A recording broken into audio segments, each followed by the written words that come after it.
Hello po sa inyong lahat. Tara, ipapakita ko lang sa inyo saglit yung komisari namin. Tapos, pakita ko na rin sa inyo kung paano namin ginagawa yung orders online. At paano ba namin pine-prepare lahat ng orders online.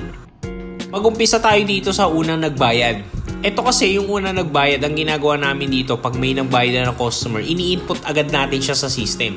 Ayan, kung nakikita nyo, ito yung POS namin para na monitor namin lahat ng orders online.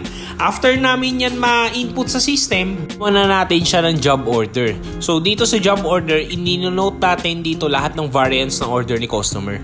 Dito naman sa packing area, ganito yung ginagawa natin, no? So literally, chine-check natin siya ng maayos para at least maiwasan natin yung pagkulang ng orders at yung maling flavors, kasi yan yung isa sa mga iniingatan namin, yung magkaroon ng delay sa part ng customer. Kasi yung totoo po, payment first po kasi kami.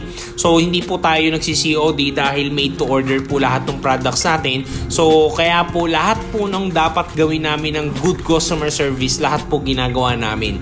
So ayan po, kung napansin nyo, pinak na po natin siya ng sobrang maayos, sobrang sealed po niyan.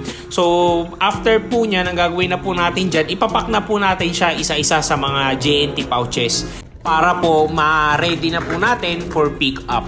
And kapag po ganyan, ang ginagawa po kasi natin, lahat po ng mga pinapadala natin, wala naman na pong babayaran si customer dyan dahil free shipping na po yan.